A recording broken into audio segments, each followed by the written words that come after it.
श्री गणेशाय नमः। श्री हरि संक्षिप्त गरुड़ पुराण रामचरित्र वर्णन। रामायण की कथा। ब्रह्मा जी ने कहा, अब मैं रामायण का वर्णन करता हूँ, जिसके श्रवण मात्र से समस्त पापों का विनाश हो जाता है। भगवान विष्णु के नाभि कमल से ब्रह्मा जी की उत्पत्ति हुई। ब्रह्मा जी से मरीचि, मरीचि से कश्यप, कश्यप से सूर्य, सूर्य से विवस्वत मनु हुए।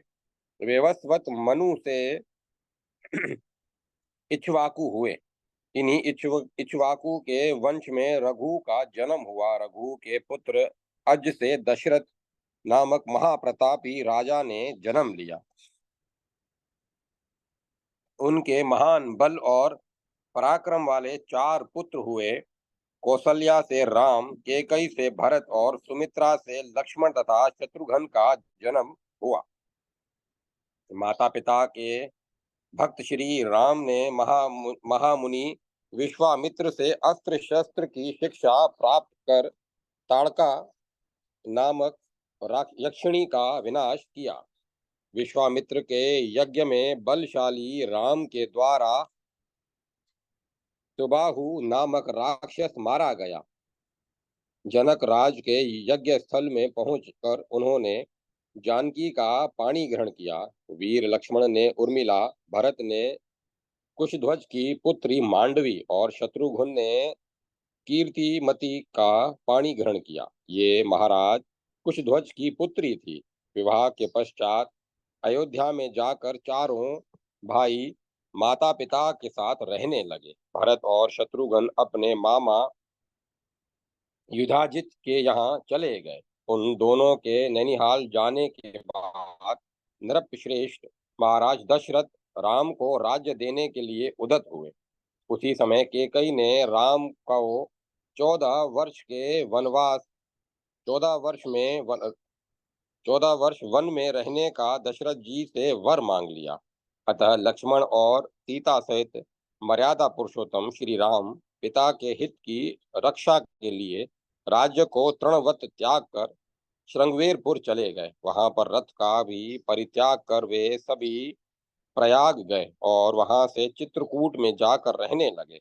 इधर राम ने इधर राम के वियोग से दुखित महाराज दशरथ शरीर का परित्याग कर स्वर्ग पधार गए। मामा के घर में आकर भरत ने पिता का मामा के घर से आकर भरत ने पिता का अंतिम संस्कार किया।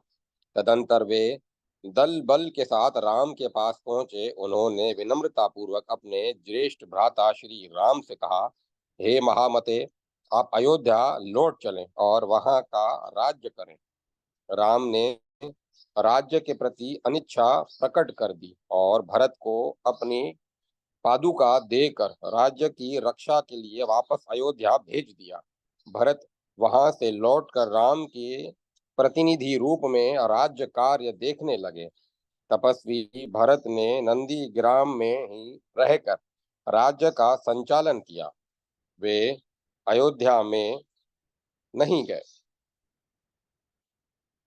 राम जी चित्रकूट छोड़कर अत्रि मुनि के आश्रम में चले गए। तदंतर वहां उन्होंने सुतीक्ष्ण और अगस्त्य मुनि के आश्रम में जाकर उन्हें प्रणाम किया और उनके द्वारा वे दंड कारण चले गए।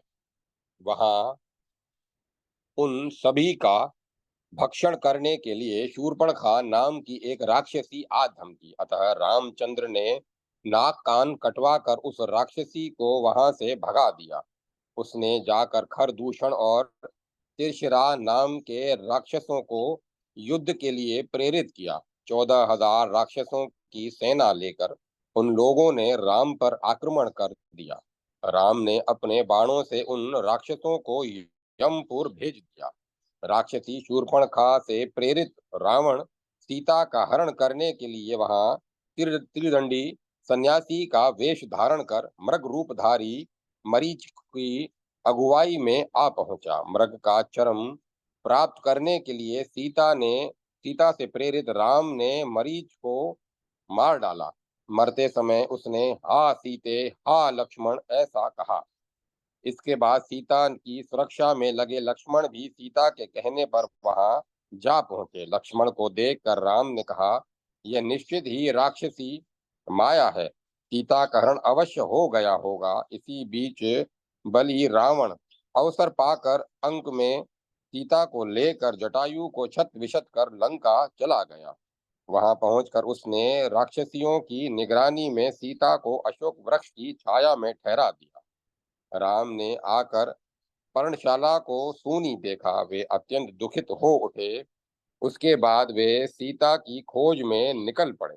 मार्ग में उन्होंने जटायु का अंतिम संस्कार किया और उसी के कहने से वे दक्षिण दिशा की ओर चल पड़े। उस दिशा में आगे बढ़ने पर सुग्रीव के साथ राम की मित्रता हुई। उन्होंने अपने तीक्ष्ण बाण से 7 ताल वृक्षों का भेदन किया तथा बाली को मारकर किष्किंधा में रहने वाले वानरों के राजा के रूप में सुग्रीव को अभिषिक्त किया और स्वयं जाकर ऋषिमुख पर्वत पर निवास करने लगे।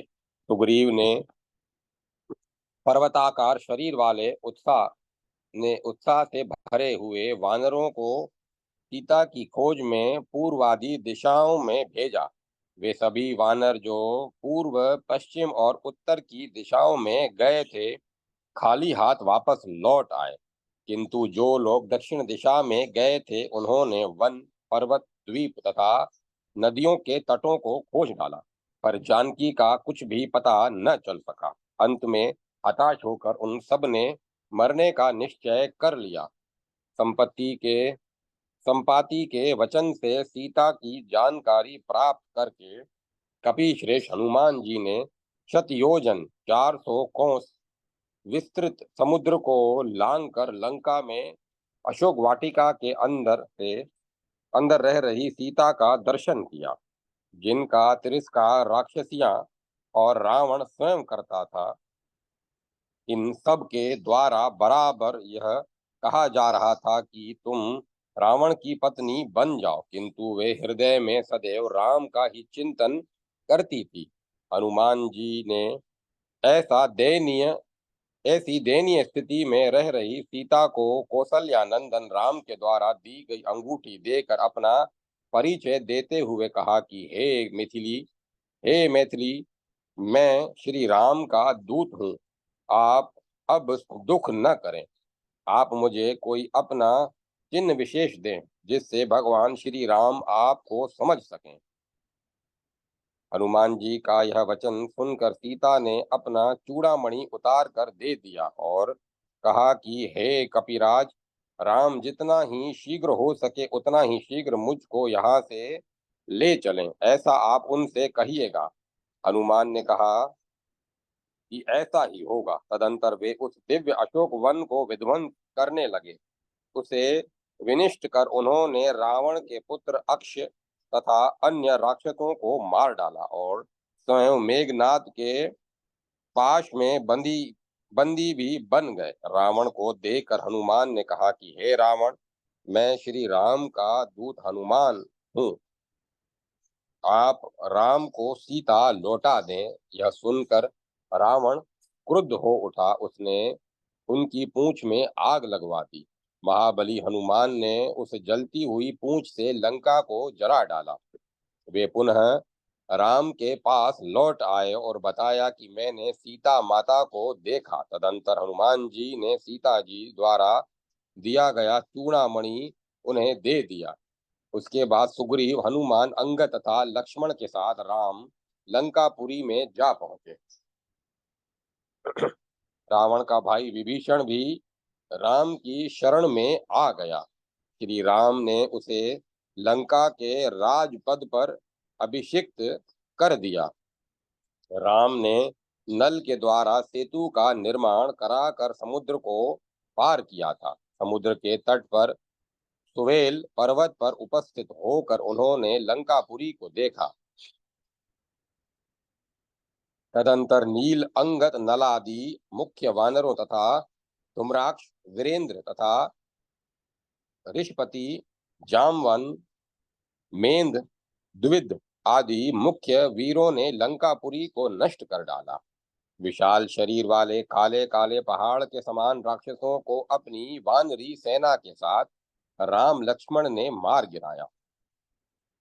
विधु जीव, दुर्माक्ष, देवांतक, नरांतक, महोदर, महापार्श, महाबल, अतिकाय, कुंभ, निकुंभ, मत, मकराक्ष, अकंपन, प्रहस्त, उन्मत्त, कुंभकर्ण तथा मेघनाथ को अस्त्रादि से राम लक्ष्मण ने काट डाला।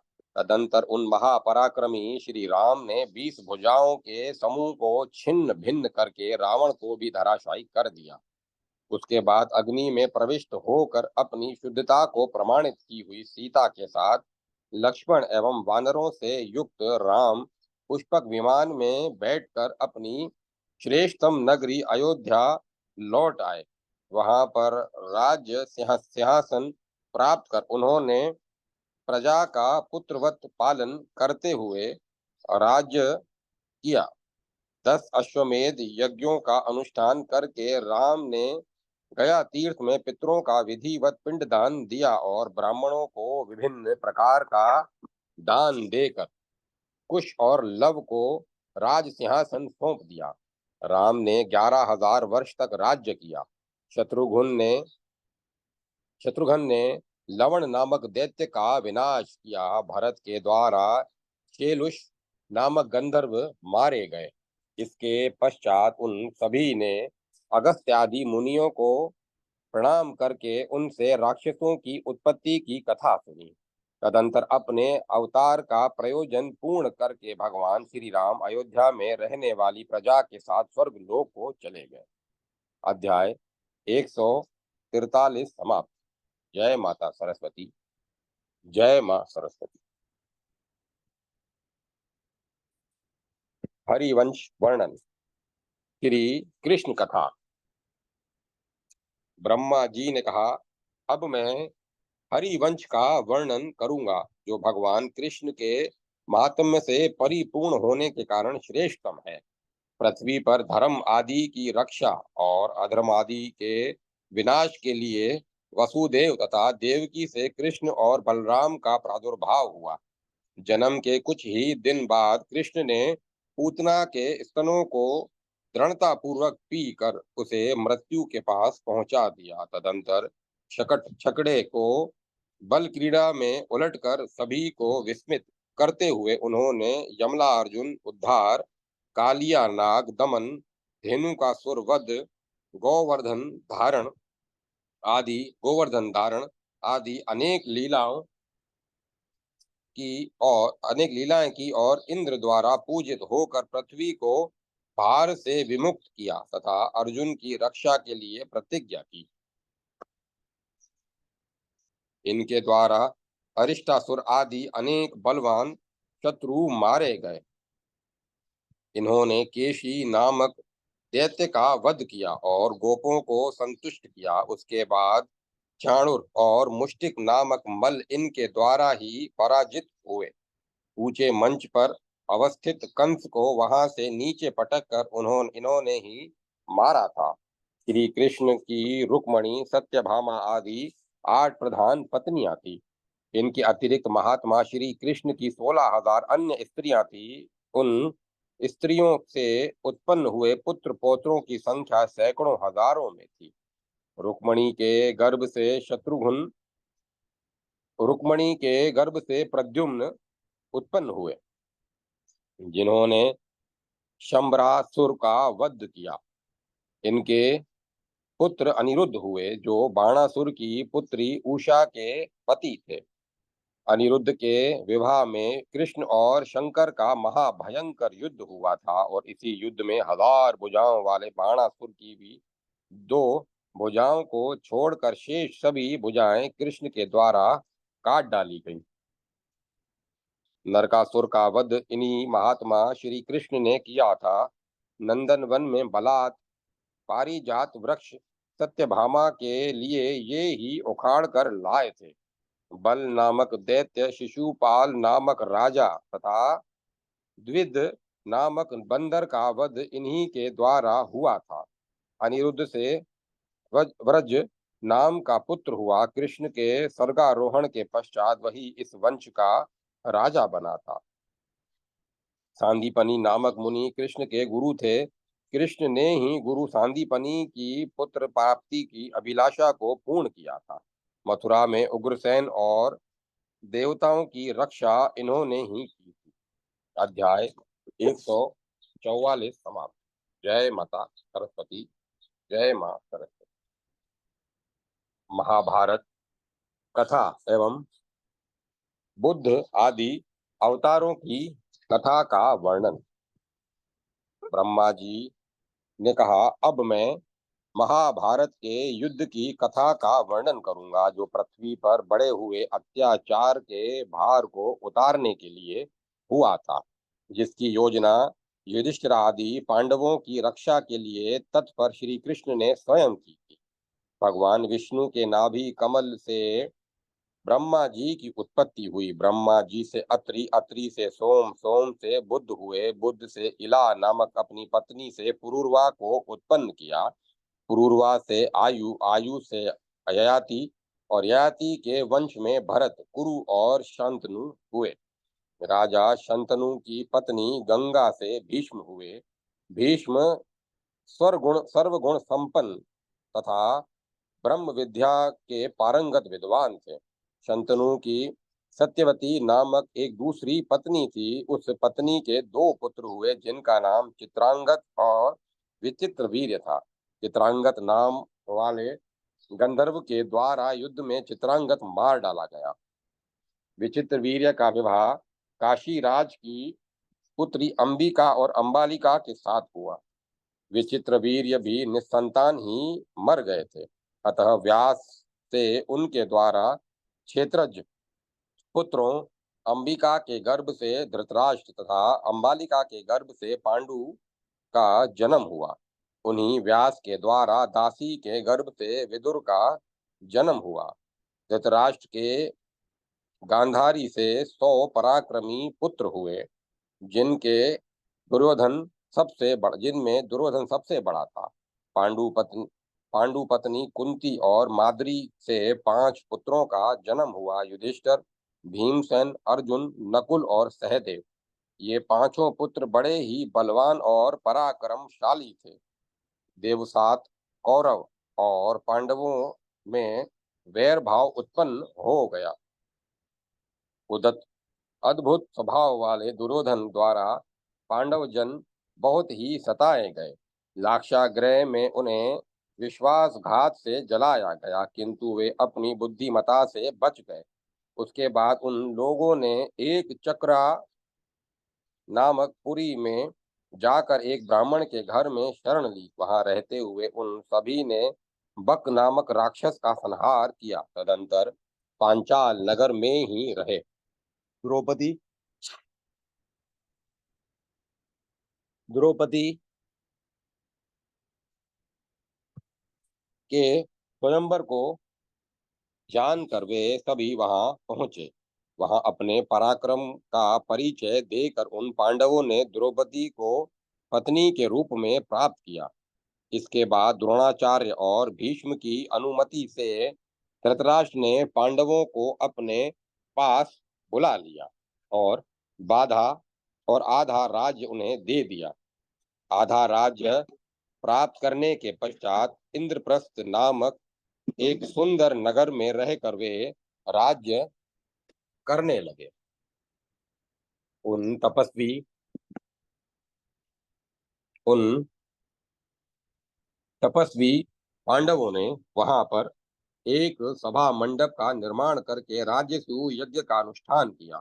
तत्पश्चात मुरारी भगवान वासुदेव की अनुमति से ही द्वारकापुरी में जाकर अर्जुन ने उनकी बहन सुभद्रा का पाणी ग्रहण किया। उन्हें अग्निदेव से नंदी घोष नामक दिव्य रथ, तीनों लोकों में प्रसिद्ध गांडीव नाम का श्रेष्ठ दिव्य धनुष, अविनाशी बाण तथा अभेद कवच प्राप्त हुआ। उसी धनुष से कृष्ण के सहचर वीर अर्जुन ने अग्नि को खांडव वन में संतुष्ट किया था। दिग्विजय में देश विदेशांतर के राजाओं को जीतकर उनसे प्राप्त रत्न राशि लाकर उन्होंने अपने नीति परायण ज्येष्ठ भ्राता युधिष्ठिर को सौंप दी। भाइयों के साथ धर्मराज युधिष्ठिर कर्ण, दुशासन और शकुनी के मत से मत में स्थित पापी दुर्योधन के द्वारा धूत क्रीड़ा में धूत क्रीड़ा के माया जाल में जीत लिए गए।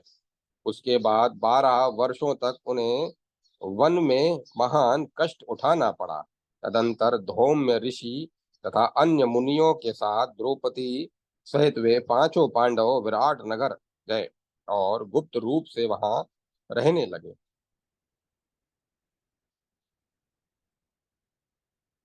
1 वर्ष तक वहां रहकर दुर्योधन द्वारा हरण की जाती हुई गायों का प्रत्याहरण करके अर्थात वापस लौटा कर वे अपने राज्य में जा पहुंचे। सम्मान पूर्वक दुर्योधन से उन्होंने अपने आधे राज्य के हिस्से के रूप में 5 गांव मांगे, किंतु दुर्योधन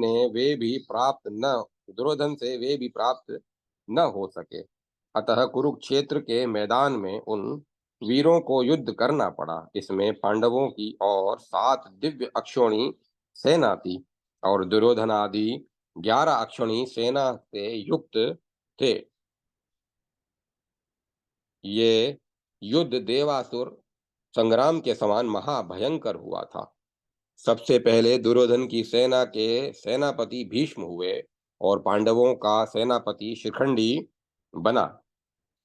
उन दोनों के बीच में शस्त्र से शस्त्र तथा बाण से बाण भिड़ गए।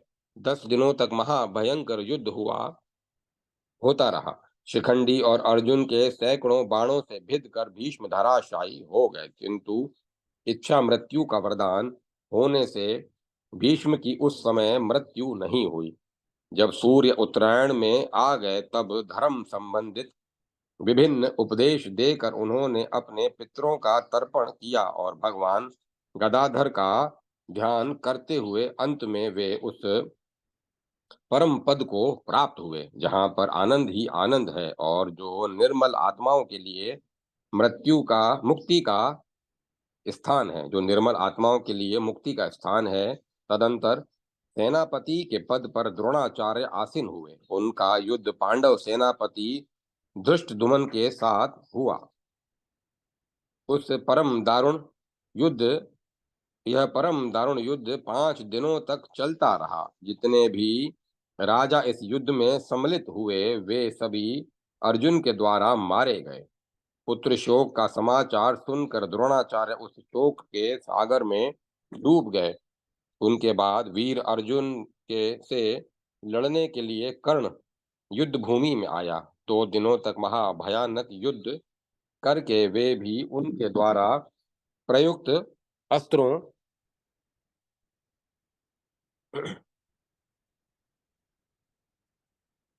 से न बच सका। तत्पश्चात शल्य धर्मराज से युद्ध करने के लिए गया। उपरांत काल होने से के पूर्व ही धर्मराज के तीक्ष्ण बाणों से वह भी चल बसा। तदंतर कालांतर यमराज के समान क्रुद्ध दुर्योधन गदा लेकर भीमसेन को मारने के लिए दौड़ा, किंतु वीर भीमसेन ने अपनी गदा से उसे गिरा दिया। उसके बाद द्रोण पुत्र अश्वत्थामा ने रात्रि में सोई हुई पांडवों की सेना पर आक्रमण कर दिया। अपने पिता के वध का स्मरण करके उसने बड़ी ही बहादुरी से बहुतों को मौत के घाट उतार दिया। धृष्टद्युम्न का वध करके उसने द्रौपदी के 5 पुत्रों को भी मार डाला। इस प्रकार पुत्रों का वध होने से दुखित एवं रोती हुई द्रौपदी को देखकर अर्जुन ने अश्वत्थामा को परास्त कर ऐच्छिक नामक अस्त्र से उसकी शिरोमणि को निकाल दिया। उसके बाद अत्यंत शोक संतप्त स्त्री जनों को आश्वस्त करके धर्मराज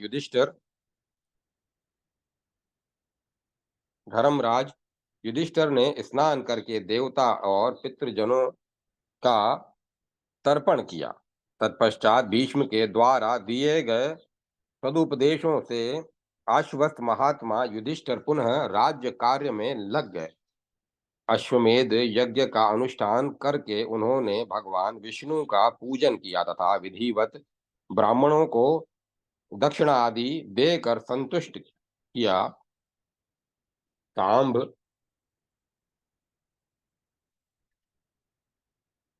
के पेट से निकले हुए मूसल के द्वारा यदुवंशियों के विनाश का समाचार सुनकर उन्होंने राज सिंहासन पर अभिमन्यु के पुत्र परीक्षित को बैठाकर भीम आदि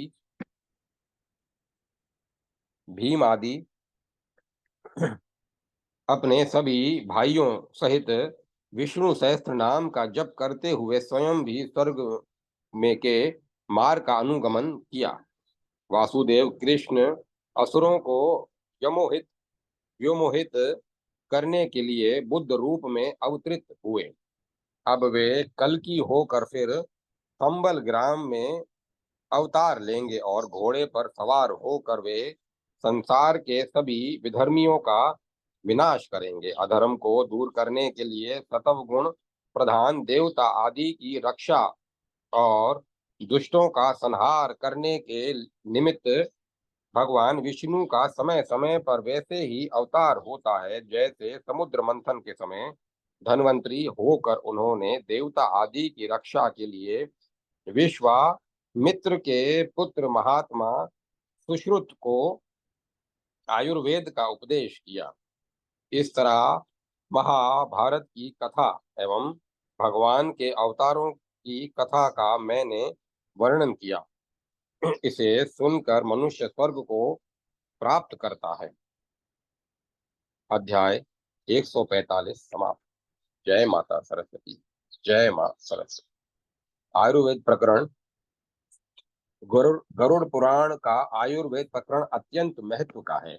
इस प्रकरण के प्रथम 20 अध्यायों में निदान स्थान के विषय वर्णित है। इस कारण के से रोग उत्पन्न हुआ है और रोग के लक्षण क्या है, जिससे रोग का निर्णय हो सके इत्यादि विषय निदान शब्द से अभिप्रेत है।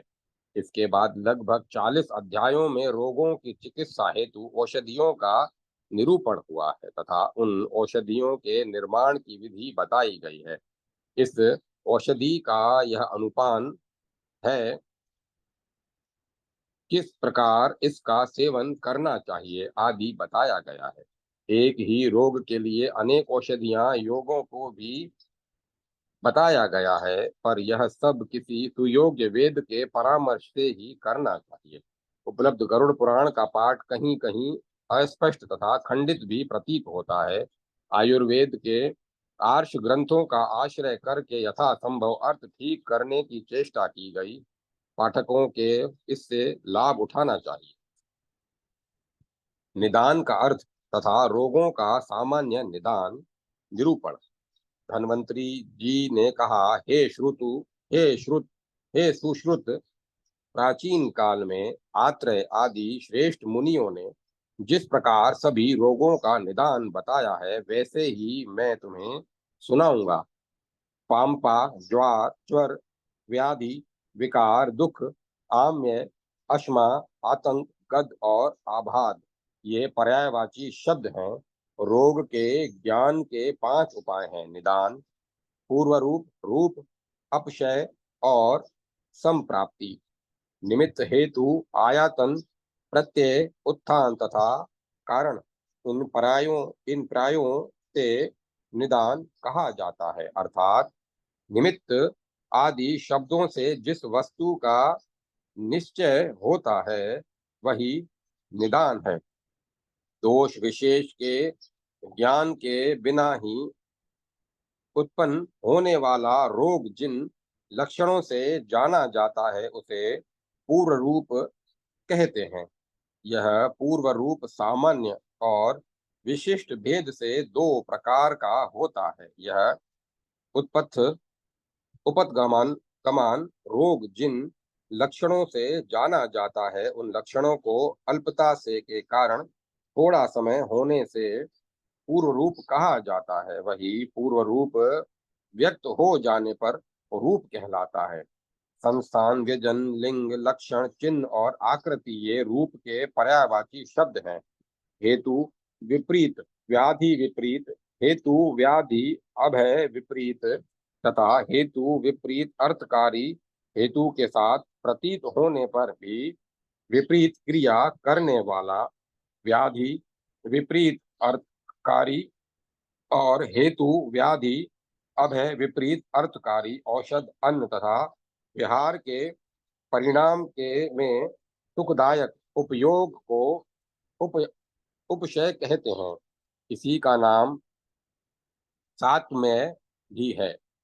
उपशय के विपरीत अनुपशय होता है। इसका दूसरा नाम व्याध सात्मय भी है। दोष जिस प्रकार प्राकृत आदि विविध निदानों से दूषित होकर उधर्व आदि भिन्न गतियों के द्वारा शरीर में विस्फरण करते हुए धातु आदि को दूषित कर रोग को उत्पन्न करता है, उसे संप्राप्ति कहा जाता है। उसके पर्यायवाची शब्द हैं जाति तथा आगति, संख्या, विकल्प, प्राधान्य, बल और व्याधि काल की विशेषताओं के आधार पर उस संप्राप्ति के भेद किए जाते हैं। जैसे इसी शास्त्र में बताया जाएगा कि ज्वर के 8 भेद होते हैं। यह संख्या संप्राप्ति हुई। रोगोत्पत्ति में कारणभूत दोषों की अंशांश कल्पना, न्यूनाधिक्य आदि का विवेचन, विकल्प संप्राप्ति, स्वतंत्रता और परतंत्रता द्वारा दोषों का प्राधान्य या अप्राधान्य विवेचन, प्राधान्य संप्राप्ति, हेतु पूर्व रूप और रूप की संपूर्णता अथवा अल्पता के द्वारा बल या अबल का विवेचन, बल संप्राप्ति और दोषानुसार रात्रि दिन ऋतु एवं भोजन के परिपाक के अंश आदि मध्य और अंत द्वारा रोग काल के ज्ञान को काल संप्राप्ति समझना चाहिए। इस प्रकार निदान के सामान्य अभिधेयों निदान, पूर्व रूप, रूप, उपशय और संप्राप्ति का निरूपण किया गया। संप्रति इनका विस्तार से वर्णन किया जाएगा। सभी रोगों के मूल कारण शरीर में स्थित कुपित दोष ही हैं, किंतु दोष प्रकोप का भी कारण अनेक प्रकार के अहितकर पदार्थों का सेवन है। यह अहित सेवन 3 प्रकार का होता है। इन तीन योगों को पहले बताया जा चुका है। वात प्रकोप का निदान, तित, उष्ण, कटु, कषाय, अमल और रुक्ष खाद्यान्न का असंयमित आहार, दौड़ना, जोर से बोलना, रात्रि जागरण तथा उच्च भाषण, कार्यों में विशेष अनुरक्ति, भय, शोक, चिंता, व्यायाम एवं वेथुन करने से शरीर के अंतर्गत विद्यमान वायु प्रकोपित हो जाती है। विशेषतः यह वायु विकार भी ग्रीष्म ऋतु के दिन या रात्रि में भोजन करने के पश्चात पाक के अंत में होता है। पित्त प्रकोप का निदान, कटु, अमल, तीक्ष्ण, उष्ण, लवण तथा उत्पादक ये दाह उत्पादक आहार करने से पित्त प्रकोपित होता है। पित्त का यह प्रकोप शरद ऋतु के मध्याह्न, अर्धरात्रि तथा अन्य दाह उत्पन्न करने वाले क्षणों में विशेष रूप से होता है। कफ प्रकोप का निदान, मधुर, अमल, लवण, स्निग्ध, गुरु, अभिष्यंदी तथा शीतल भोजनों के प्रयोग से, बैठे रहने से, निद्रा से, सुख भोग से, अजीर्ण से, दिवाशयन से, अत्यंत बल कारक पदार्थों के प्रयोग से, वमन आदि न करने से, भोजन के परिपाक के प्रारंभ काल में, दिन के प्रथम भाग में तथा रात्रि के प्रथम भाग में कफ कुपित होता है और दो दो दोषों के प्रकोप के आहार विहार का सेवन करने से दो दो दोष प्रकोपित होते हैं। त्रिदोष प्रकोप का निदान एवं सब रोगों की सामान्य संप्राप्ति। त्रिदोष में वात पित्त तथा शमिलशा इन सभी के प्रकोपित तथा मिश्रित स्वभाव से सनिपात की उत्पत्ति होती है। संकीर्ण भोजन, अजीर्णता में भोजन, विषम तथा विरुद्ध भोजन, मदपान, सूखे शाक, कच्ची मूली, पिण्याक खली, मृत्यु वत्सर, पुति, सत्तु, शुष्क, कृषा, मांस तथा मत्स्यादि का भक्षण करने से वात पित्त एवं शलेष मोद श्लेष्मोत्पादक विभिन्न पदार्थों के उपभोग से आहार्य अन्न का परिवर्तन, धातु जन्य दोष, वात पित्त शलेम श्लेष्मा का परस्पर मिलकर उपद्रव करने से शरीर में यह विकार सन्निपात उत्पन्न होता है। दूषित कच्चे अन्न का प्रयोग करने से श्लेष्मा जनित विकार से तथा ग्रहों के प्रभाव से मिथ्या आहार व्यवहार के योग से पूर्व जन्म के संचित विभिन्न पापों के प्रभाववश किए गए दुराचरण से स्त्रियों में प्रसव काल की विषमता तथा मिथ्योपचार से शरीर में सनिपात की विकृति उत्पन्न होती है। इस प्रकार प्रकोपित वात आदि दोष लोगों रोगों के अधिष्ठानों में जाने वाले रस वाही रसवाहिनियों के द्वारा शरीर में पहुंचकर अनेक प्रकार के विकारों को उत्पन्न करते हैं। अध्याय 140 समाप्त। जय माता सरस्वती। जय मां सरस्वती। ज्वर निदान। धन्वंतरी जी ने कहा, हे श्रुत, अब समस्त ज्वरों की विशेष जानकारी के लिए मैं ज्वर निदान को बताऊंगा। ज्वर रोगपति, पाम्पा, मृत्युराज, ओजायशन, ओज को खो जाने वाला, अंतक आयु को समाप्त करने वाला, क्रुद्ध होकर दक्ष के यज्ञ को विध्वंस करने वाले, रुद्र के तीसरे नयन से उत्पन्न संताप,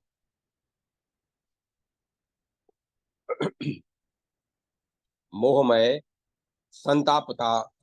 संतापात्मा तथा अपचारज, मिथ्या आहार विहार से उत्पन्न इन विभिन्न नामों से नाना प्रकार की योनियों में विद्यमान रहता है। यह हाथियों के पाकल, अश्वों में अभिताप, कुत्तों में अलर्क, मेघों में इंद्रमद, जल में नीलिका, औषधियों में ज्योति और भूखंडों में उषर नाम से रहता है। कफ ज्वर के लक्षण। कफ से उत्पन्न होने वाले ज्वर में हृदय में घबराहट, वमन, खांसी, शरीर में ठंडक तथा अंगों में सूजन हो जाती है। दोषों के प्रकोप काल में ज्वर की उत्पत्ति होने लगती है, पर यह पहले से जो उत्पन्न हो चुके हैं पड़ाव पर आ जाते हैं। ग्रंथ का ग्रंथकार का उठाएं अभिप्राय यह है कि चिकित्सक इस स्थिति से लाभ उठाएं। पहले वह काल पर विचार करें कि यह वात पित्त कफ इन दोषों में किस दोष को प्रकोपित करने वाला है। इस आधार पर रोग को समझने में सुविधा हो सकती है। जिस तरह विशिष्ट काल के द्वारा रोग की उत्पत्ति यहाँ वृद्धि देखकर यह रोग वात आदि किस दोष के से उत्पन्न हुआ है यह अनुमान कर लिया जाता है।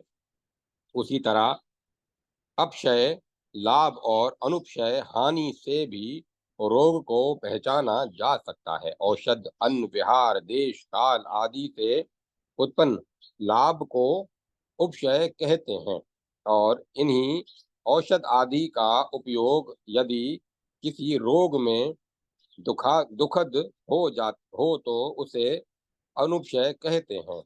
अतः किस प्रकार की औषधि, अन्न आदि के सेवन से रोगी को लाभ, अपक्षय, उपक्षय हो रहा है और किस प्रकार की औषधि आदि से हानि अनुपशय हो रहा है, इस पर विचार करने से चिकित्सक को रोग समझने में आसानी होती है।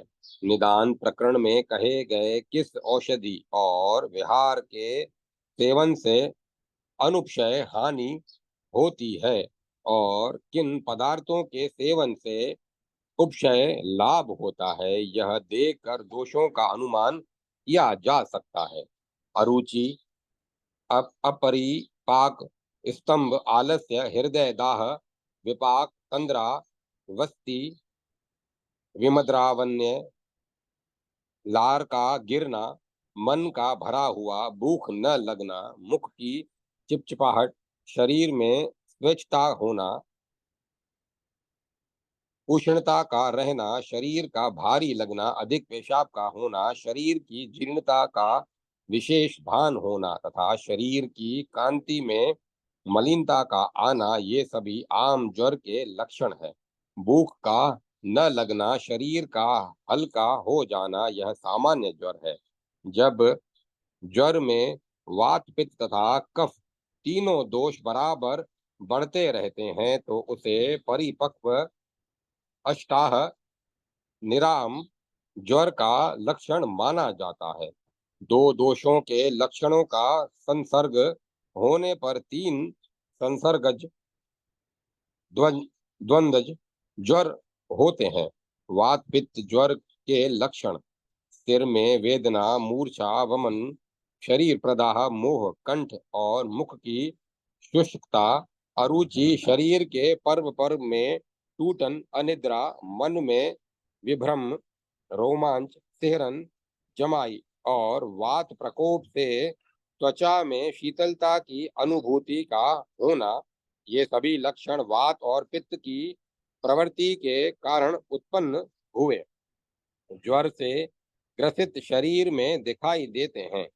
ज्वर, ताप की अल्पता, अरुचि, पर्व वेदना, शरीर के प्रत्येक जोड़ में दर्द, सिर पीड़ा, बार बार थूकने की इच्छा, श्वास कष्ट और खांसी, चेहरे का रंग उड़ जाना, ठंडक लगना, आंखों के सामने दिन में भी अंधकार का छाया रहना और अनिद्रा का होना, ये सभी लक्षण कफ वात जनित ज्वर की पहचान कराते हैं। शरीर में अनियत शीतलता का अनुभव, स्तंभन, पसीने का आना, दाह का होना, प्यास लगना, प्यास का लगना और खांसी का आना, शलेमिश, पित्त की प्रवृत्ति, मूर्छा, तंद्रा अवस्था में तथा मुख में कड़वापन का होना, ये सभी लक्षण श्लेष्म पित्त जन्य ज्वर के रूप का निर्धारण करते हैं। वात पित्त और श्लेष्म प्रवृत्ति जन्य सभी लक्षणों के एक साथ सर्वज्ञ सन्निपात ज्वर का आकलन होता है।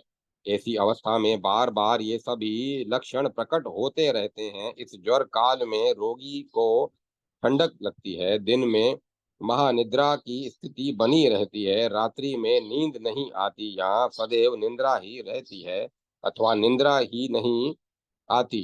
रोगी को अधिक पसीना छूटता है अथवा पसीना ही नहीं आता। वह ऐसी अवस्था में गीत गाता है, नाचता है या हास्य आदि की क्रियाओं को करता है। उसकी सामान्य प्रकृति पूर्ण बदली हुई होती है। नेत्र मलिन एवं आंसुओं से डबडबाए रहते हैं। आंखों की पलकों के किनारों पर लाली छाई रहती है और आंखें खुली रहती हैं अथवा मुंदी रहती हैं। शरीर की पिंडलियां, पार्श्व भाग, सिर, संधि स्थान तथा हड्डी हड्डी में वेदना होती है और बुद्धि में भ्रम बना रहता है। दोनों कान ध्वनि एवं वेदना से व्याप्त रहते हैं। ये अत्यधिक ठंडे हो जाते हैं अथवा अत्यधिक गर्म हो जाते हैं। रोगी की जीवा जली हुई सी प्रतीत होती है, अर्थात कुछ लाल और कृष्ण वर्ण के मिश्रित भावों से युक्त तथा खुरदरी हो जाती है। इसमें स्निग्धता नहीं रह जाती। संपूर्ण शरीर एवं उसके संधि स्थानों में भारीपन तथा शिथिलता आ जाती है। रोगी के मुख से रक्त पित्त मिश्रित थूक निकलता है, सिर लुढ़क जाता है, अत्यंत प्यास लगती है, शरीर के समस्त कोष्ठ प्रदेशों का वर्ण श्याम और रक्त हो जाता है, उन पर मंडलाकार धब्बे दिखाई पड़ने लगते हैं, हृदय में व्यथा होने लगती है, आंख, कान, नाक, गूदा आदि से निकलने वाले मल की प्रवृत्ति बढ़ जाती है अथवा अत्यंत कम हो जाती है। मुख में स्निग्धता, बल की क्षीणता, स्वरभंग, ओजस्य तथा प्रलाप की स्थिति उत्पन्न होने लगती है। दोषपाक अर्थात वात पित्त और कफ की वृद्धि शरीर के अंदर ही अंदर पक जाती है, जिसमें शरीर की सामान्य गति में अवरोध या अवरोध आ जाता है। कंठ घरघराने लगता है, शरीर में तंद्रा की अवस्था रहती है और कंठ से अव्यक्त शब्द निकलने लगते हैं। ऐसे लक्षणों से युक्त रोग शरीर में अपना स्थान बना लेता है। उसको बलवीर्य विनाशक अभिन्यास सन्निपात नामक ज्वर कहना चाहिए। यह सन्निपातिक ज्वर में आयु विकार के कारण कंठ में अवरोध उत्पन्न होने से पित्त आभ्यंतर भाग में पीड़ा पहुंचाने लगता है और विशेष मार्ग नाक से सुखपूर्वक बिना प्रयास के ही बाहर निकलने लगता है। इस उसी पित्त प्रभाव के कारण नेत्र हल्दी के समान पीले पड़ जाते हैं। वात पित्त तथा कफजन्य दोष के बढ़ जाने पर जब शरीर में विद्यमान अग्नि तत्व विनष्ट हो जाता है तो उस समय वह अपने संपूर्ण लक्षणों से युक्त रहता है। यह सन्निपात ज्वर असाध्य है। इस पर सभी इस पर बड़ी ही कठिनता से अधिकार प्राप्त किया जा सकता है। इस सन्निपात का एक अन्य भी रूप है जिसमें पित्त पृथक भाव से स्थित रहता है। ऐसे ज्वर में त्वचा और कोष्ठ के अंदर दाह होता है अथवा यह स्थिति उस ज्वरोत्पत्ति के पहले भी शरीर में ही हो सकती है। उसी प्रकार जब वात और पित्त की प्रवृत्ति शरीर में बढ़ने लगती है उस समय भी यह सन्निपात ज्वर होता है। इस काल में शीत और दाह का प्रकोप शरीर पर होता है। उनसे मुक्ति प्राप्त करना प्राणी के लिए अत्यंत कठिन है। शीत का प्रभाव शरीर पर पहले होने से पित्त के कारण मुख से कफ निकलता है और सूख भी जाता है। पित्त के शांत होने पर मूर्छा, मद और तृष्णा होती है। अंत में क्रमशः रोगी को तंद्रा और आलस्य आ जाता है तथा अम्ल वमन होता है।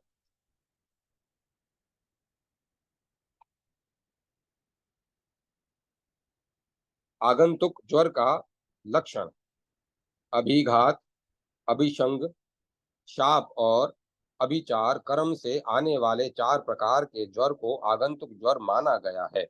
दाह आदि के कारण शरीर में जब पसीना छूटता है तो उसको अभिघातज ज्वर कहा जाता है। अधिक परिश्रम करने से शरीर में वायु प्राय रक्त को प्रदूषित करता हुआ पीड़ा, शोक और शरीर के सामान्य वर्णों को परिवर्तित करने वाले पीड़ा युक्त ज्वर को उत्पन्न कर देता है। ग्रह प्रभाव, औषधि प्रयोग, विषपान तथा क्रोध, भय, शोक एवं कामजन्य भी सन्निपात ज्वर होता है। ग्रहावेश से जो ज्वर उत्पन्न होता है उसमें रोगी अकस्मात हंसने और रोने लगता है। औषधि और गंध विशेष के प्रयोग से आए हुए सन्निपात ज्वर में मूर्छा, सिर पीड़ा, वमन, कंप तथा क्षय शरीर शैथिल्य का प्रभाव रोगी पर रहता है। विषपान से मूर्छा, अतिसार, पीलापन, दाह और मस्तिष्क भ्रांति के लक्षण रोगी में स्पष्ट होने लगते हैं। क्रोधजन्य सन्निपात में शरीर कांपने लगता है, मस्तिष्क में पीड़ा होती है। भय तथा शोक से उत्पन्न हुए ज्वर में रोगी प्रलाप करता है। कामजन्य ज्वर में भ्रम, अरुचि, दाह, लज्जा, निद्रा, बुद्धि तथा धैर्य का ह्रास हो जाता है। सन्निपातिक ग्रह वेश के कारण उत्पन्न हुए ज्वर और आगंतुक रूपजन्य ज्वर में वायु का प्रकोप भी प्रभावी रहता है। कोपजन्य ज्वर के कारण रोगी में पित्त प्रकृति प्रकुपित हो उठता है। शाप तथा अभिचार कर्म के कारण जो ये दो सन्निपात ज्वर प्राणी में आते हैं, ये दोनों अत्यंत भयंकर होते हैं। इन दोनों ज्वरों को सहन करना रोगी के लिए अतिशय कठिन है। अभिचार जन्य ज्वर तांत्रिकों के द्वारा प्रयुक्त मंत्रों के से शरीर में आता है। इसमें मंत्र प्रभाव के कारण उत्पन्न किए गए असहाय कष्टों से प्राणी संतप्त होता रहता है। इसी अभिचार मंत्र के द्वारा इसकी पूर्वावस्था की जानकारी करनी चाहिए। तत्पश्चात शरीर पर विचार करना अपेक्षित है। इसके बाद रोगी में उठे हुए संताप से विस्फोट तथा दिग्भ्रमित, दाह, मूर्छा, चेतना आदि से ज्वर का परीक्षण करना उचित होता है। अन्यथा उस रोगी में सर्वप्रथम प्रदाह और मूर्छा का प्रकोप होता है। इसके बाद ज्वर प्रतिदिन बढ़ता रहता है। इस प्रकार संक्षेप में 8 प्रकार का ज्वर देखा गया, किंतु वह विभिन्न प्रकार का होता है, यथा शारीरिक, मानसिक, सौम्य, तीक्ष्ण, अंतर्ब्राह, प्राकृत, वैकृत, साध्य, असाध्य, काम ज्वर और निराम ज्वर। इसके विविध रूप हैं। ज्वर होने पर प्रथम शरीर में शारीरिकी, मन में मानसिक ज्वर आने पर पहले मन में, अनंतर शरीर में ताप होता है। प्रकृति वायु में ब्राह प्रभाव से नाक, कान तथा मुंह आदि के द्वारा जो वायु ग्रहण की जाती है, उसके कारण कफ मिश्रित होता है, तब शरीर में शीत बढ़ जाता है। पित्त मिश्रित शरीर होने पर शरीर में दाह होता है। कफ तथा पित्त दोनों की मिश्रित अवस्था में शीत और दाह का मिश्रित प्रभाव पड़ता है। इसीलिए वात कफ ज्वर सौम्य तथा वात पित्त ज्वर तीक्ष्ण होता है। अंतराश्रय ज्वर में अंतर्विकार अधिक होता है तथा तीव्र दाह और मल मूत्रादि का विबंध होता है। बहिराश्रय ज्वर में केवल बाहरी ताप होता है। इसमें तीव्र दाह और मल आदि की निबंधता नहीं होती। इसीलिए बहिश्राव ज्वर सुख साध्य और अंतराश्रय ज्वर दुसाध्य होता है। वर्षा, शरद तथा वसंत ऋतुओं में वात, पित्त और कफ के प्रभाव से जो ज्वर उत्पन्न होता है, उसे प्राकृत ज्वर कहा जाता है। यथा वर्षा काल में वातिक, शरद काल में पित्तिक और वसंत काल में शैलमिशिक ज्वर का प्राकृतिक प्रभाव रहता है। यह साध्य है। इस वैकृत ज्वर का जो विपरीत रूप है, वह दुसाध्य माना गया है। प्राकृतिक ज्वर प्राय वायु दोष के कारण होता है। यह भी दुसाध्य है। वायु वर्षा काल में दोष युक्त हो जाती है। इस उसके प्रभाव के कारण पित्त एवं कफ से समन्वित ज्वर प्राणियों में होता है। शरत काल में पित्त दोषजन्य ज्वर से उत्पत्ति होती है। इस काल में पित्त दोष का अनुगमन कफ करता है। कफ करता रहता है। इसीलिए इस काल में ज्वर में पित्त और एवं कफ दोनों मिलकर रोगी को कष्ट देते हैं। यह प्राकृतिक ज्वर से मुक्ति प्राप्त करने के लिए भोजन न करने से रोगी को किसी अन्य रोग का भय नहीं रहता। वसंत काल में कफ कुपित होकर ज्वर उत्पन्न रहता है। इसके पीछे ही वात एवं पित्त के दोष भी लगे रहते हैं। इस ज्वर में उपवास से हानि हो सकती है। यदि रोगी बलवान हो और ज्वर अल्प दोष से उत्पन्न हुआ हो तथा कासादि दोष उपद्रवों से रहित हो तो सुख साध्य होता है। जैसे रोगी को जैसा ज्वर असाध्य होता है वह पहले बताया गया है। इसका उपद्रव हो जाने पर रोगी में चिड़चिड़ापन, मंदाग्नि, बहुमूत्रता, अरुचि, अजीर्ण तथा भूख न लगने के लक्षण उभर आते हैं। यही साम ज्वर है। तेज ज्वर होने पर अधिक प्यास, प्रलाप, श्वास तथा चक्कर आता है। नाक, कान, मुंह तथा गुदा भाग में मल निकलने की गति तेज होती है। उत्कलेश होता है जिससे रोगी को कष्ट होता है। यह पंचमान ज्वर का लक्षण है। साम ज्वर से विपरीत लक्षण होने पर 7 दिन का लंघन करना चाहिए, क्योंकि 8वें दिन ज्वर विराम हो जाता है।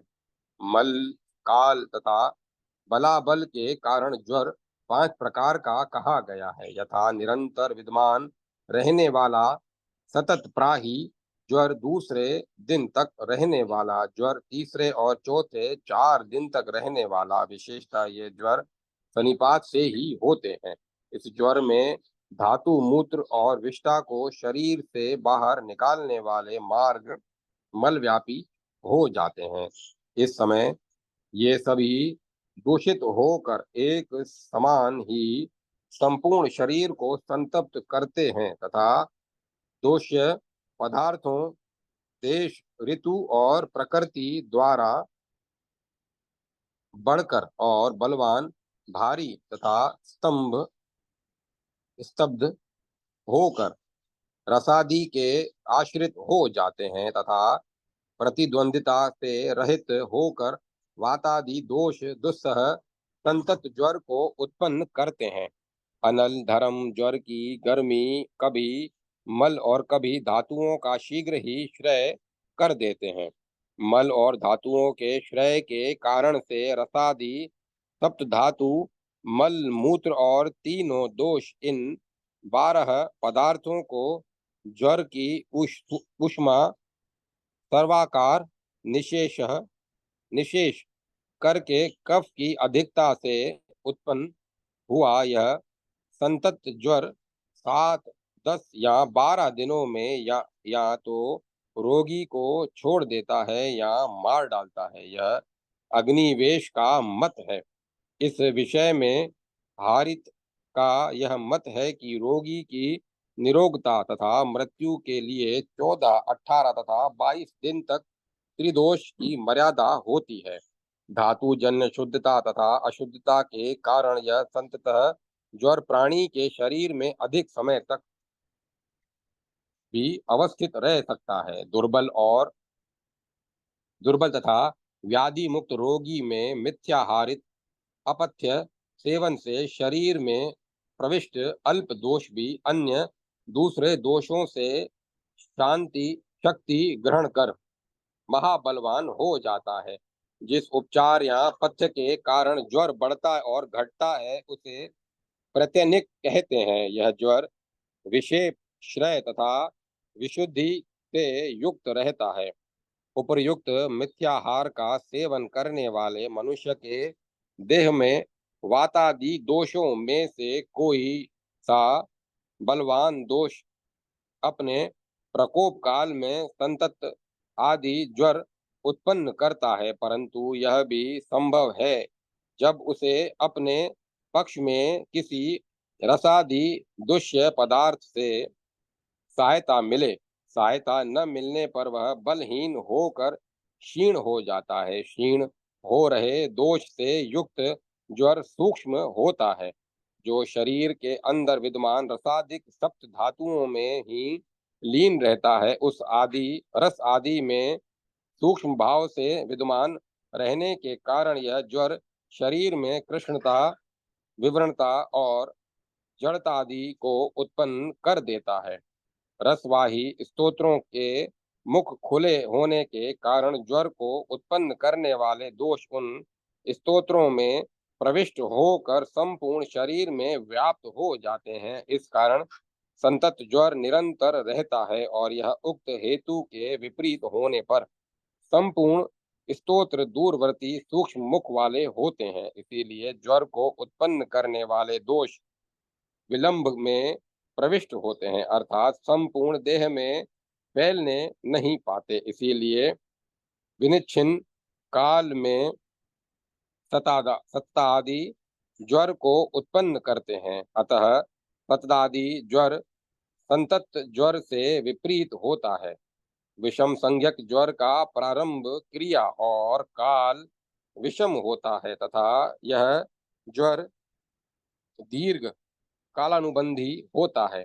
प्राय रक्ता मिश्रित दोष सतत ज्वर को उत्पन्न करता है। यह ज्वर अहोरात्र में 2 बार होता है, अर्थात दिन में एक बार, रात में एक बार, अथवा कभी दिन में 2 बार तो रात में 2 बार, जब दोष मांसवाही नाड़ी में आश्रित होकर अने अनियधु नामक विषम ज्वर को उत्पन्न करता है, तब यह दिन रात में एक बार होता है। उसी ज्वर के प्रभाव में जब मांसवाही और मेदावाही नाड़ियां भी प्रकुपित दोष के संसर्ग में आ जाती हैं, वह लक्षण तृतीयक तिजारिया तिजरिया ज्वर के अंतर्गत मान लिया जाता है। तृतीयक ज्वर 3 प्रकार का होता है: वात पित्ताधिक्य, कफ पित्ताधिक्य और वात कफाधिक्य।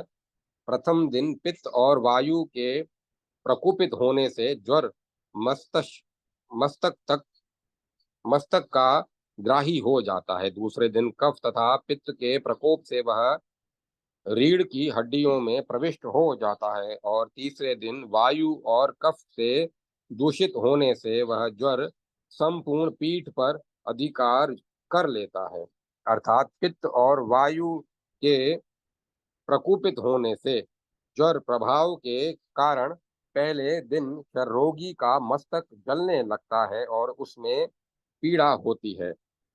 दूसरे दिन कफ और पित्त के प्रकोपित होने से रीढ़ की हड्डी में दर्द होता है। तीसरे दिन वायु और कफ में दोषजन्य प्रभाव के बढ़ने से रोगी को ताप तो होता ही है, किंतु उसकी समस्त पीठ में पीड़ा होती है। यह ज्वर एक एक दिन का अंतराल छोड़कर शरीर के तीनों भागों को प्रभावित करता है। इसीलिए इसको एकांतर नाम से स्वीकार किया गया है।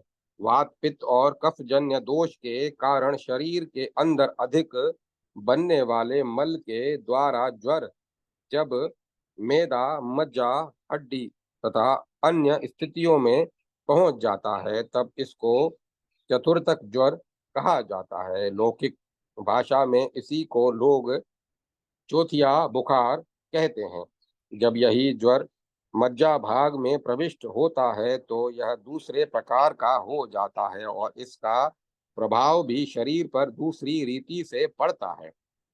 व्याव्याधिक्य से सिर में वेदना होती है, कफाधिक्य से जंघा में प्रारंभ होती है। उक्त सिर और जंघा में वेदना होकर भी ज्वर चढ़ता है। तदंतर यह अस्थि और एवं मज्जा में जाकर अवस्थित होता है। इसी कारण इसको चतुर्थक ज्वर का विपर्य दूसरा रूप माना जाता है। यह ज्वर अपने संताप काल में एक दिन का अंतराल करके रोगी पर 3 दिन तक 3 प्रकार से आक्रमण करता है। यह अस्थि और मज्जा इन 2 धातुओं में आश्रित होने के कारण लगातार 3 दिन तक रहकर बीच में एक दिन छोड़कर आता है और फिर 3 दिन लगातार रहता है। भला बल के प्रभाव से वात पित्त तथा कफजन्य दोष अथवा अन्य प्रकृत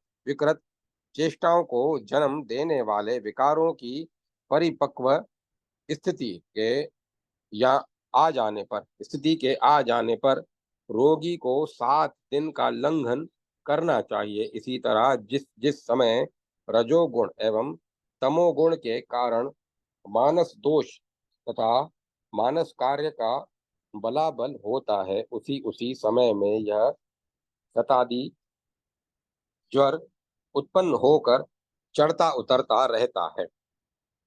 इस प्रत्येक काल में रोगी के कर्म का प्रभाव दिखाई देता है। सनिपात के द्वारा संभूत कारण से गंभीर धातुओं में समाहित दोषों की प्रबलता होने पर चतुर्थक ज्वर अत्यंत कठिन चिकित्सा की अपेक्षा करने लगता है, अर्थात ज्वर का शमन चिकित्सक के लिए दुस्साध्य हो जाता है। दुर्गम देश काल और अवस्था के अनुसार सूक्ष्माति सूक्ष्म रूप से ज्वर का शरीर में जो संक्रमण होता है, रक्तादिक मार्गों में जो दोष बहुत समय पहले से धीरे धीरे अल्प मात्रा में प्रभावी होता है, वह संपूर्ण शरीर में व्याप्त नहीं होता। अतएव वह एक दिन शरीर पर अपना पूर्ण अधिकार कर लेता है और उसी दोष के कारण वह ज्वर प्राणी के संतपादिक संताप आदि के कष्टों को उत्पन्न करता है। अतः प्राणी को प्रयत्न पूर्वक यथोपचार से उस ज्वर का विनाश कर देना चाहिए, अन्यथा वह असाध्य हो जाता है। ज्वर का सामान्य लक्षण तो यही है कि यह शरीर में ताप से युक्त होकर अनुभूत होता है। विषम गति से प्रारंभ होने वाला ज्वर विषम कहा जाता है। यह विषम ज्वर मध्य रात्रि काल तक अपने पूर्ण वेग में रहता है, उसके बाद उसकी गति और शक्ति दोनों मंद हो जाती है। उसी काल के अनुसार यह शरीर के रसादिक पर अपने दोष का प्रभाव डालता है और धीरे धीरे निष्प्रभावी होता है। ऐसी प्रकुपित दोष प्राणी को अधिकतम समय तक अस्वस्थ रखता है। जैसे भूमि में जल से सिंचित बीज अंकुरण के लिए समय की प्रतीक्षा नहीं करता, वैसे ही वात पित्त तथा कफजन्य दोष का बीज रूप स्वयं को शरीर में प्रकट करने के लिए समय की प्रतीक्षा नहीं करता। जिस प्रकार विष वेग पूर्वक शरीर में आमाशय में जाकर बलवान होकर क्रुद्ध हो उठता है, उसी प्रकार शरीर में स्थित दोष भी यथा समय शक्ति संपन्न होकर स्वास्थ्य पर क्रोध करता है। इसी प्रकार सततादि ज्वर भी शरीर में विषम भाव को प्राप्त कर लेते हैं। अधिक कष्ट का होना, शरीर का भारी लगना, दीनता, अंग भंग, शरीर का टूटना, जमाई, अरुचि, वमन और श्वास का फूलना आदि ये दोष सभी रसगत ज्वर होते हैं। जब ज्वर रक्तगत संश्रित हो जाता है तो उस अवस्था में रोगी को रक्त का वमन, प्यास, रुष्टता, उष्णता, शरीर पर छोटी छोटी पीड़िकाओं, दानों का निकलना, दाह, लालिमा, भ्रम, मद तथा प्रलाप का उपद्रव होता है। मांस और मेदा में ज्वर के संश्रित होने पर तृष्णा, ग्लानि, कांति मंदता, अंतद्राह, भ्रम, अंधकार दर्शन, दुर्गंध, गात्र विक्षेप का दोष उत्पन्न हो जाता है। ज्वर में अस्थिगत होने पर पसीना, अधिक प्यास, वमन, दुर्गंध दुर्गंधी दुर्गंधी की प्रतीति, चिड़चिड़ापन, प्रलाप, ग्लानि तथा अरुचि और एवं हड्डियों में तोड़ने जैसी पीड़ा होती है। ज्वर के मज्जागत हो जाने पर उक्त दोष तो होते ही हैं, उसके अतिरिक्त श्वास, अंग विक्षेप, स्पष्ट अस्पष्ट ध्वनि, ब्राह, शीतलता और हिचकी के दोष की प्रवृत्ति बढ़ जाती है। शुक्र के शुक्र में दोष के संचरित होने पर रोगी को दिन में भी अंधकार दिखाई देता है। शरीर के मर्मों में छेदने जैसी पीड़ा होती है। जनेंद्रिय के स्तब्ध होने पर निरंतर उसमें वीर्य बहता रहता है। प्राय ऐसी अवस्था में शुक्रगत हो जाने पर रोगी की मृत्यु होती है। वस्तुतः रस, रक्त, मांस, मेद तथा मज्जागत ये पांच ज्वर उत्तरोत्तर दुस्साध्य होते हैं। मंद ज्वर होने पर संपूर्ण शरीर कफ द्वारा भारीपन के दोष से संलिप्त रहता है। रोगी प्रलाप करता है, उसको शीतलता की अनुभूति होती है तथा उसके सभी अंग शिथिल हो जाते हैं। जब शरीर में नित्य ही मंद ज्वर होता है तो शरीर में सूखापन रहता है। रोगी शीतलता का अनुभव करता है और शरीर में दुर्बलता आ जाती है तथा शलेमशा शलेम शिलेमशमा की अधिकता हो जाती है। जिस ज्वर में शरीर हल्दी के वर्ण का हो जाता है और पेशाब भी पीला हो जाता है, उसको हरिद्रव ज्वर कहा जाता है। यह यम के समान मारने वाला होता है।